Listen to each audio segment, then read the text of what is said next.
Sikat na vlogger na si Thailand Girl inaresto sa Jensan matapos masangkot sa isang gulo sa isang bar. Kalaban duguan. Anong ginagawa niyo? Wow ha, duguan? Hoy, wala akong public figure to. Paano ko ang binabastos yun, mga pobre? Fuck you! O ngayon, ano ka dyan? Sir, dali lang ako. Walang vlogger dito.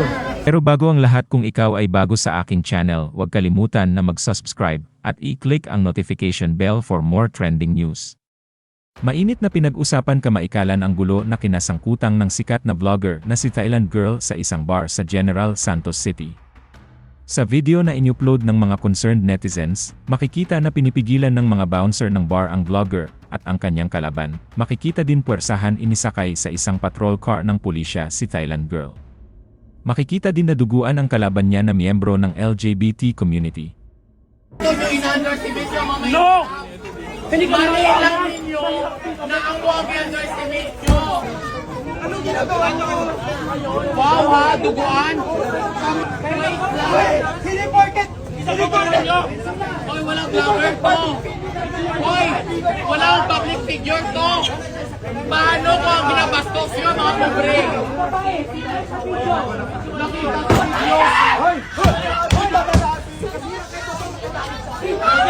ninyo.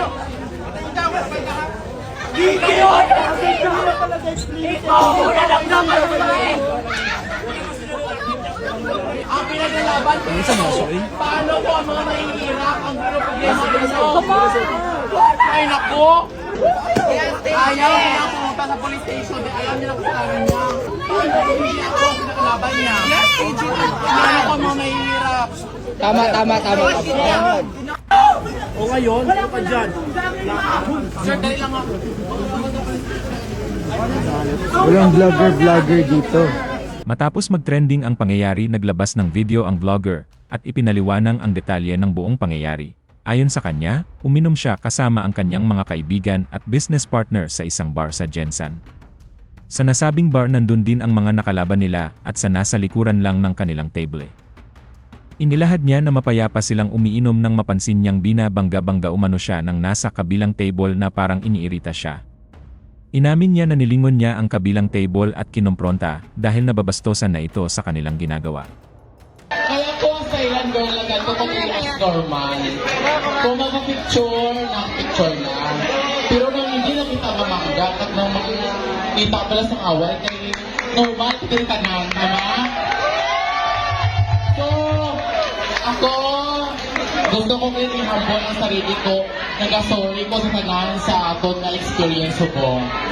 Pero ako nag-admit ko din kay tamo ko problema, tamo ko isang Thailander ko, tamo ko problema. Pero nag-admit ko din as normal na mag-enjoy man kung may tao may ako.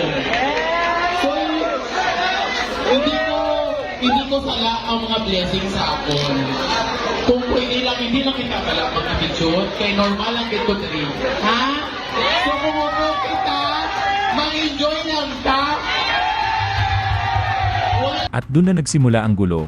Isa sa mga kaibigan ni TG ang sumuntok sa baklang nakadress ng itim kung saan nasugatan ito at dumugo. Pinagsabihan pa ni Thailand Girl ang kaaway niya na wag mangbuli dahil paano na lang daw kung hindi siya at isang pobre ang kanilang napagtripan.